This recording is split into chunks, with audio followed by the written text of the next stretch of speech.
C'est bon la Bretagne, tu l'as vu? On l'a bien vu, ouais, on l'a bien bon, vu. Ouais. Tu l'as bien vu. Alors tu sais ce qu'on va faire? Viens par là. Je te suis, je te suis. Regarde, tu vois, ils nous ont mis les points cardinaux là.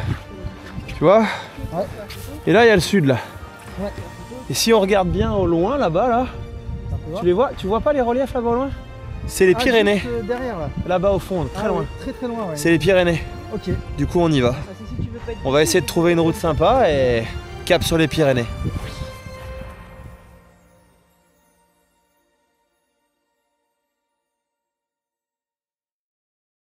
C'est tout au bout de la presqu'île de Crozon que vous vous réveillerez sur ce demi-tour de France pour vos dernières heures en Bretagne. Alors il va falloir faire le plein une dernière fois d'images typiques de cette région. À commencer par une sélection de bateaux que vous pourriez acquérir en souvenir. Pour ma part, j'ai trouvé que la marchandise était en piteux état. Alors on a préféré continuer à aller vous chercher des points de vue.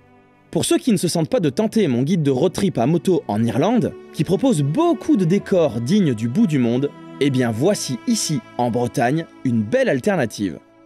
L'arrivée au bout du monde. C'est incroyable hein, l'ambiance que ça te pose, des rochers, des falaises, la mer.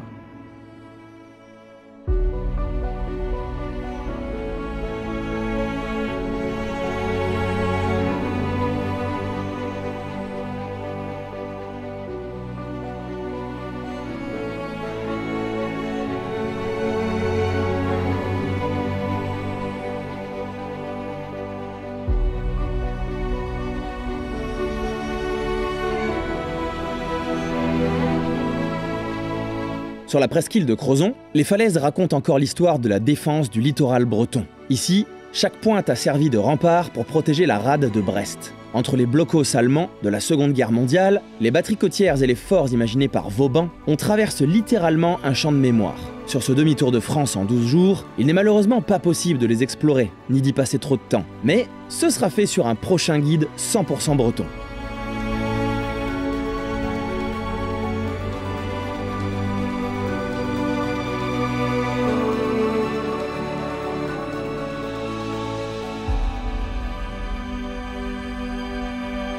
Comme je disais ce matin, début de matinée, c'est tourner des points de vue. Et ça vaut vraiment le coup.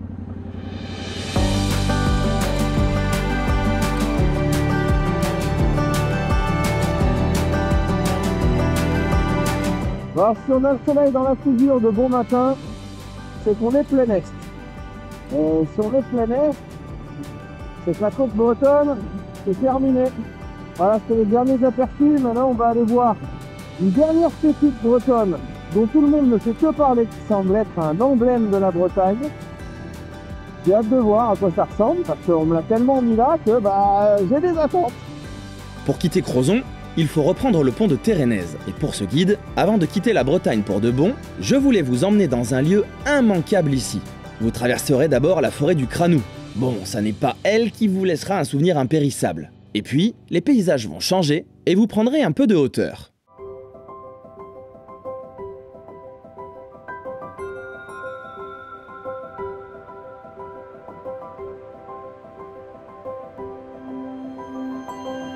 Le changement de décor est plutôt brutal. Alors la température aussi, parce qu'il faisait bien plus chaud il y a une demi-heure, même pas, sur la presqu'île. Et là, on s'en va direction les monts d'Arrée. Donc on a l'impression qu'on est dans la jungle. Il fait froid, il fait humide. On a la brume, on a une végétation dense qu'elle en peut plus. Je pense que le pluviomètre ici doit être un peu excité. Alors, c'est quand même très déroutant ce genre de paysage. Hein. Tu sais que là, ce plan là, tu dis pas où c'est, personne dit Bretagne. Hein. Absolument personne. Ah, franchement, avec de la fougère et des sapins comme ça, tu pourrais être partout. Hein. Dans le Morvan, dans le Limousin, dans le Livradois.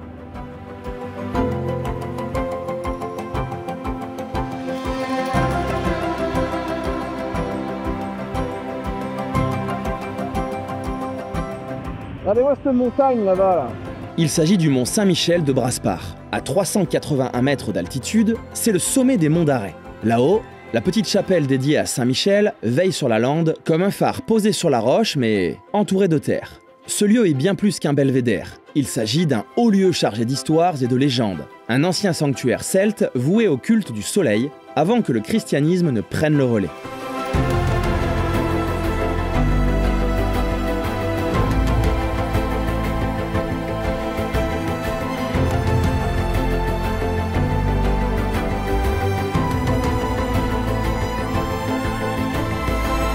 la Bretagne, tu l'as vu? On l'a bien vu, ouais, on l'a bien Bon, vu. tu l'as bien vu. Alors tu sais ce qu'on va faire? Viens par là. Je te suis. Regarde, tu vois, ils nous ont mis les points cardinaux là. Tu vois? Ouais. Et là, il y a le sud là. Ouais. Et si on regarde bien au loin là-bas, là, tu les vois? Tu vois pas les reliefs là-bas au loin? C'est les Pyrénées. Derrière, ouais. Là-bas au fond, très loin. Très loin, ouais. C'est les Pyrénées. Ok. Du coup, on y va. On va essayer de trouver une route sympa et cap sur les Pyrénées. Il est déjà parti. L'été 2022, un incendie ravagea les bois alentours et miraculeusement, la chapelle ne fut pas consumée. Elle renaît aujourd'hui rénovée, fidèle sentinelle de granit. Vous flirtez ici avec le sommet de toute la Bretagne qui est à 385 mètres d'altitude, au Roc Ruse. Ah, je suis sûr que je l'ai écorché celui-là. Où je vous emmène d'ailleurs dans quelques minutes.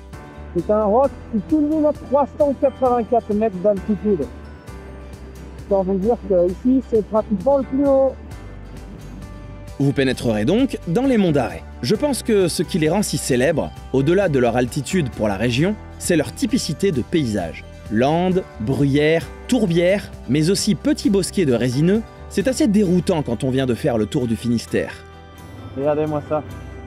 On en a trouvé un. Il y en a un, on l'a trouvé. Un col en Bretagne.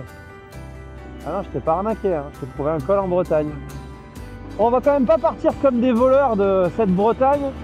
Et on va essayer de tricoter un peu dans les monts d'Arrée pour voir un peu mieux à quoi ça ressemble. C'est pas très grand. J'ai trouvé quelques petites routes un peu perdues comme j'aime bien, parce que là sur les grands axes et autour de Saint-Michel-de-Brasparts, bah évidemment, il y a des wagons de camping-car en permanence, même à cette période.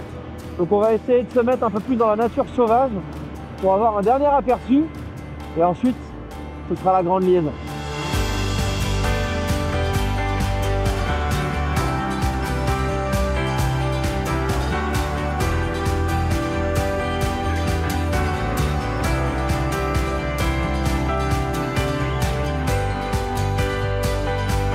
Bon, j'hésite encore là entre une petite route du Limousin ou du Livradois. Bah non, c'est la Bretagne. Il sera l'heure de mettre pour de bon le cap au sud pour la première fois depuis quelques jours. Mais pas avant une dernière surprise. Alors là, de la Bretagne qui nous dit au revoir avec une de ses grandes spécialités. Tiens mon copain, boum. Prends-toi une pluie de l'espace.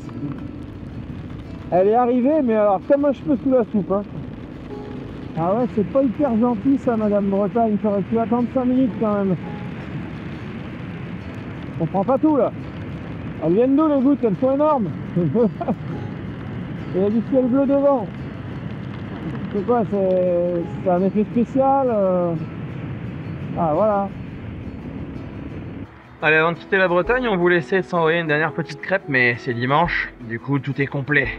Alors on va se réfugier dans l'endroit où on aime tous se réfugier quand on est motard et qu'on aime bien les bonnes choses. Dans un pub. Je sais pas toi, mais là, le froid, tout ça, là, ça m'a tué ce matin. Ah, ça c'est ouais. Le problème, c'est que là, on a de la liaison, il reste 191 km. Avec la pluie, apparemment, bah, on va voir, on va découvrir, c'est pas sûr, parce qu'on s'échappe, alors peut-être qu'on l'aura pas, mais va falloir faire gaffe, parce que là, c'est de la liaison, on trace, alors on va essayer de passer au maximum par la campagne, tiens, mais on va voir, on va découvrir ensemble au fur et à mesure, là, puisque j'ai essayé de faire que des petites routes de campagne, et pas, tu sais, ni autoroute, ni nationale. On va voir si j'ai réussi, on va voir si ça nous casse, on va voir si ça vaut le coup, mais là, j'espère que le café va faire effet, quoi. Je sais que certains bondissent déjà, horrifiés de voir que je ne vous fais pas passer par les côtes du sud Finistère, ni par une bonne partie du Morbihan. Tout ça fera partie d'un tout autre guide de road trip, axé exclusivement sur la Bretagne, car ici, il vous restera encore 6 jours et pas loin de 2000 km pour boucler votre demi-tour de France. Alors, vous êtes prêts? Avez-vous la moindre idée de ce à quoi ressemble la campagne du Morbihan ou des Côtes d'Armor? Eh bien, nous allons casser du préjugé. Ça fait 3000 ans qu'on n'a pas eu des virages comme ça, mon gars. Ah ouais, ça fait du bien. Je le vois parce que normalement, tu sais, quand je suis debout, j'aime bien me mettre à danser dans les virages. Et là, honnêtement, ça fait 3 jours que je ne l'ai pas fait. Et c'est en plein milieu de quelques virages que la météo s'est remise à bugger. Mais tu sais quoi? Pourquoi ils ont un patelin qui s'appelle van? C'est parce qu'en fait, ils ont que des vannes. Le mec, il fait chla, pluie. Et après, il fait hop là, pluie. C'est magique.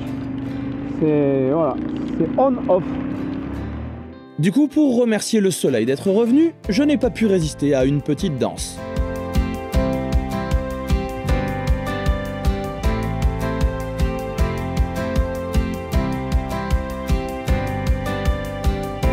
Merci beaucoup, c'était génial. Et rebonjour. Bon, du coup, on va aller tester ces petites routes de Côte d'Armor là. On va pas rester sur les grands axes.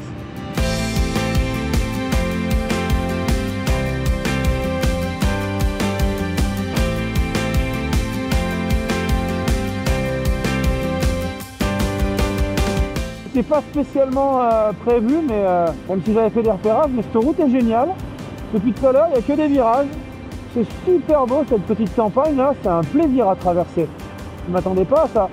Alors si ça pouvait continuer jusqu'au bout là, on va dormir à l'est de Vannes. Si ça pouvait continuer comme ça, ce serait parfait. Après avoir enroulé encore quelques virages, un raccourci se présente à nous. Mais sans goudron, que faire? Eh bien je crois que vous commencez à nous connaître. On n'a pas fait notre quota de off-road journalier. Vas-y, passe. Hein.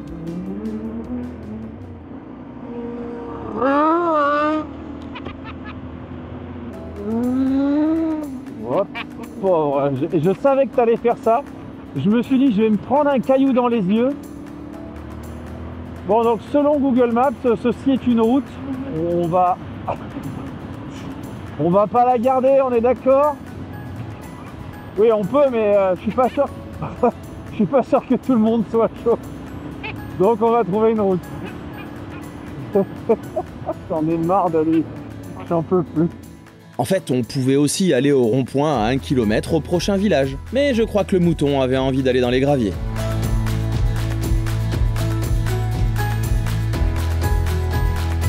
Bon, on va changer les gants étanches, puisqu'il pleut pas. Et on va prendre les gants non étanches, comme ça les séchera un peu, parce que tout à l'heure j'ai pris l'eau. Ce qui veut donc dire que la pluie va arriver. On est d'accord? Ça c'est le vieil adage. Tu fais quoi toi là-bas? Confisquer ce que tu as dans les mains. Contre toute attente, ce que je ne connaissais pas, il doit y avoir des petits circuits sympas pour balader et prendre l'air un petit week-end dans le Morbihan. Parce que là, depuis tout à l'heure, c'est que de la route sympa. Hein. C'est génial. Franchement, c'est génial. Ça s'enroule tout seul. Il n'y a rien de traître, c'est plaisant. Franchement, génial. Hein. Ouais. Il reste 115 km.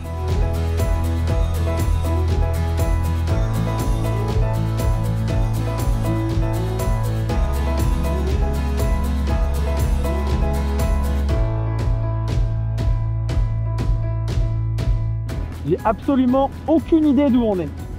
Aucune. Je suis mon tracé, mais alors c'est trop bien. On se régale. On se régale. Alors on est d'accord que c'est pas des cols de montagne, c'est pas là, on est en road trip. Et pour traverser, c'est super agréable. Super agréable. On va où là? Normalement c'est en road qu'on évite les branches. Hein.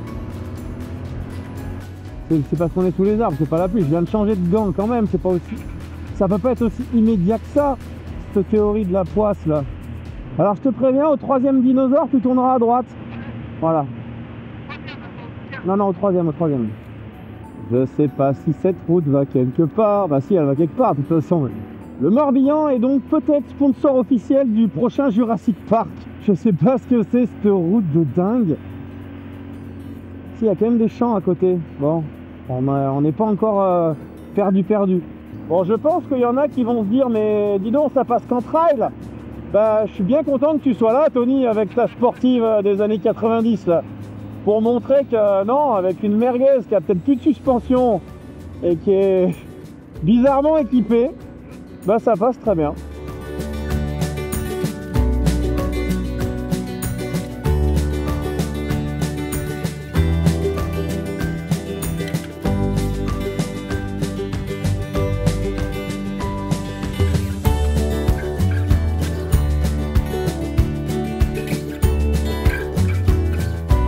On était pour la route principale. Hein. Ouais, je crois que j'aime que les petites routes.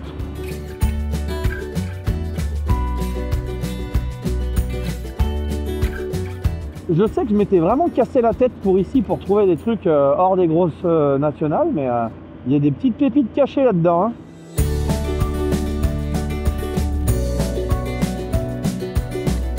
Faut quand même pas abuser. Hein. Là, on est sorti du bois, comme on dit. Je suis pas sûr. On retrouve encore ce genre de route. Parce que là, c'était vraiment... Ça fait depuis qu'on est parti du repas Donc ça fait 100 bornes, un peu plus de 100 bornes. On se régale. Et qu'on voit pas un chat, rien, personne. À part des fougères et des arbres. Là, ça s'ouvre. Effectivement, à l'approche de Vannes, on retrouve forcément la civilisation. Et à la base, nous n'avions pas prévu de voir Vannes, car il n'est pas question dans mon idée de la moto de faire de la ville ou du trafic et des feux rouges. Et puis nous avons voulu quand même tenter le coup pour y boire un verre. Mais on comprendra rapidement que de se garer en centre-ville devant un bar est quasiment impossible. Et nous n'avons pas envie de trimballer tout notre matos. En tout cas, la ville a l'air très charmante à visiter à pied. Mais ça n'est donc pas pour ce grand road trip. On est arrivé à notre relais motard. Et là, Tony va dormir dans un lit breton. Voilà, ça c'est un lit officiel breton. Bon, moi, le petit peuple, on le laisse dans le canapé, hein, c'est pas grave. Voilà, on va être bien, hein. Donc c'est tout retapé ici, c'est tout frais, c'est tout neuf. On a passé un peu de temps avec les proprios, on a bu une petite bière et tout, c'était bien cool. Donc on va se reposer et bon, on va aller manger un bout là, on va voir ce qu'on va manger. Parce que là, il faut qu'on reprenne des forces et des points de vie pour le marathon de demain. Alors, Tony, quelle est la météo? La météo est bonne. La météo est bonne? Il a plu dans la nuit. Ah oui, il a plu dans la nuit. Ouais. Qu'est-ce qu'il dit, lui? 12? Ok. Et toi, qu'est-ce que tu dis, toi? Ça va? Il est mignon. Ça va? T'as bien dormi? Et ton mouton, il a bien dormi là-bas aussi? Allez, petit déj.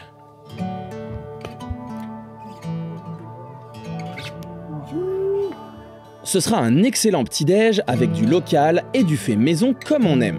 Soyez sûr d'une chose, ici Brigitte et Marc savent vous recevoir. Et l'endroit et son histoire sont au top. On est déjà à la bourre pour cette journée marathon. Alors pourquoi marathon? Parce que si on veut que ça rentre cette boucle en 12 jours, il y a des fois il faut un peu mettre des kilomètres. Et c'est surtout qu'il y a des zones de France. On en reparlera parce que je sais que tout le monde est un peu chauvin de chez soi, mais il y a des zones de France où c'est pas le paradis de la moto.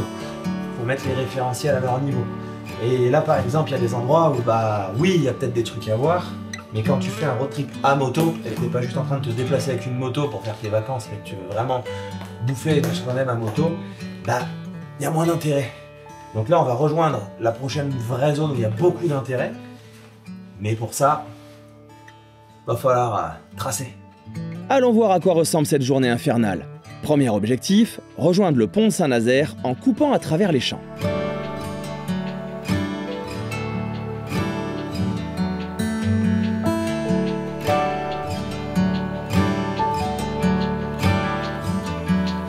Mec, il y a un tremplin. On vient de voir un panneau assez étrange. Attention, pont tournant. Ah, chez moi, les ponts, ils tournent pas. Hein. Ou alors, c'est vraiment que toi, t'as trop bu, quoi. Qu'est-ce donc? Bon, ne vous emballez pas, ça n'est pas visible en configuration normale, mais le prochain pont devrait être un peu plus marquant. On vient de rater le panneau d'entrée dans la Loire-Atlantique, ce qui veut dire qu'on est sorti du Morbihan. Je suis un peu déçu, vraiment envie de pas partir comme un voleur et de dire merci de Morbihan. Parce que grosse surprise. D'ailleurs, on a appris hier soir que c'était le seul département français dont le nom n'est pas en français. Morbihan, qui veut dire... Allez, je vous laisse mettre ça en commentaire. On va pas faire leur en deuil sur la minute Wikipédia. Mais ce n'est pas du français, Morbihan. Et du coup, voilà, Loire-Atlantique, pont de Saint-Nazaire, sud du marathon. Nous allons commencer par traverser le parc naturel régional de Brière. On va se faire envoler, il paraît. Waouh, il est impressionnant. Qui a le vertige, même s'il y a de l'eau dessous, faut plus regarder, je pense. Ah ouais, c'est la montée du Grand 8, t'as raison. Hein. On sait qu'on va se prendre à un truc là. Incroyable. Alors on voulait le voir ce pont, on va le voir. Allez, je crois qu'on est bientôt au point culminant. Ça va souffler les gars. Du coup, dans chaque demi-tour de France, je fais un pont. L'autre fois c'était le pont de Normandie. Là c'est le pont de Saint-Nazaire. Bon ça va, ça souffle pas tant que ça. Alors on est haut, hein, effectivement. Bon, mon petit Tony là, t'es au courant que c'était le dernier truc un peu notable à voir là de la matinée. Et maintenant c'est 449 km de liaison bourrue. Donc ça s'appelle un marathon. T'es prêt pour le marathon? C'est parti. Mais qu'est-ce qu'il fait? Mais un marathon, on a dit! C'est doucement! Un marathon, c'est sur la durée! Bon, ça fait 100 bornes qu'on vient de tomber, mais... Ouais, c'est pas une zone où on fait de la moto, quoi. Bon, ce froid-là, ça donne envie de... Hein, 14 degrés, vent assez insistant et humidité. On est congelé. Franchement, c'est un peu marre de ce climat-là. Dans le sud, on aura du soleil, s'il vous plaît? On s'arrête pour remettre une couche. Il fait trop froid, quoi. La température, elle se lève pas. Il y a toujours ce vent. Il fait humide et froid. Alors là, la Vendée, on fait que la traverser parce qu'on n'a pas le temps de l'explorer, mais je sais pas s'il y a vraiment des trucs de psychopathe à faire à moto là, mais ça me donne pas trop envie là. Oh yo. Vivement à la Dordogne. En même temps, hein, c'était un peu barjot cette traversée. Hein. Faire autant de bornes là. Bon, je crois que je vous dois quelques explications sur le choix de l'itinéraire. Même si je sais que la grande majorité d'entre vous a déjà compris le concept de ce road trip. J'y viens donc juste après. Bon, on se fait une petite traversée du marais Poitevin. Je trouvais ça quand même très curieux, traverser un marais. Là, sur la carte, ça avait l'air particulier avec des canaux partout. Là, on en voit un sur le bord là. C'est très droit par contre. Hein. Donc, c'est pas à moins d'avoir un bateau, mais sinon, je sais pas trop comment ça se fait vite. À moto, clairement. À part quand on traverse, voir la typicité de ce truc qui doit être un peu unique, comme la Berne, la Brière, enfin ce qu'on a pu voir. Hein. Et puis ensuite, on devrait commencer à retrouver des routes, j'espère, un peu plus marrantes dans la nature, mais moins ouvertes comme ça, avec des champs partout, ce qui n'est pas trop ma tasse de thé. Loire-Atlantique, puis Vendée et maintenant Charente-Maritime. Voici 3 départements traversés rapidement. Pour beaucoup, ce sera dommage, je le sais. Mais rentrer cette boucle en 12 jours a déjà été un vrai challenge. Et quand il m'a fallu choisir ou raboter le projet, il m'était impossible de le faire sur la Bretagne, ni sur les Pyrénées ou l'Auvergne, le Limousin ou encore les Corbières. De réputation, ou même sur la carte, ces départements ne m'ont pas attiré spontanément, pour du plaisir à moto, je précise. Mais peut-être que prochainement, je reviendrai ici pour casser aussi ces préjugés. Nous sommes à un sommet, petit point culminant avec une petite vue sur des éoliennes. Je vous préviens, le premier qui dit que je suis médisant, eh ben un peu. Je confesse, un peu. Qui dit journée marathon, on dit petit ravitaillement et on repart vite. Voilà, on est en train de vivre notre meilleure vie, tu vois. Je suis sur une petite édition Summer Red Bull. Je me sens un petit peu Captain Morgan dans ces moments-là, toi. Ouais, avec un peu de chance, ça nous donnera des ailes. Cap maintenant sur la Charente. Et si j'ai choisi de ne pas suivre les côtes pour ce demi-tour de France, c'est pour éviter de ne faire que traverser des villes et du trafic. Même si l'estuaire de la Gironde m'a sérieusement fait de l'œil, je craignais que de vous faire 500 km de bord d'océan en milieu très majoritairement urbain ne finisse par vous lasser, voire vous ennuyer. Alors, l'appel de la Dordogne l'a emporté. Mais bien avant, au niveau de la Charente, la vue de ces vignes vous redonnera du baume au cœur avant de baigner en plein rêve dans le Périgord. Ces vignes ne sont pas là pour faire du vin, comme en Bourgogne ou dans le Bordelais par exemple. Ou du moins, pas principalement. Elles servent surtout à produire le cognac, l'un des spiritueux les plus emblématiques de France, et aussi une vraie star mondiale. Sans oublier le Pinot des Charentes, un petit bijou plutôt local. Après avoir contourné Périgueux, votre destination finale sera Sarlat-la-Canéda, capitale du Périgord noir. Puis viendra la traversée de la Vézère. Cette rivière murmure là où la Dordogne s'impose. La première raconte la préhistoire, l'autre l'histoire des châteaux. Mais tout ça, ce sera pour demain. Il est quand même dingue de se dire qu'hier nous étions à Crozon et au Mont d'Arrée en Bretagne, et aujourd'hui en plein cœur du Périgord et de la Dordogne. Ah, et demain soir au bord de l'océan, devant la dune du Pilat, et après-demain, en plein milieu des Pyrénées. Ce demi-tour de France est clairement ce qu'on appelle aujourd'hui une dinguerie. Alors rendez-vous dans la prochaine vidéo pour découvrir la suite.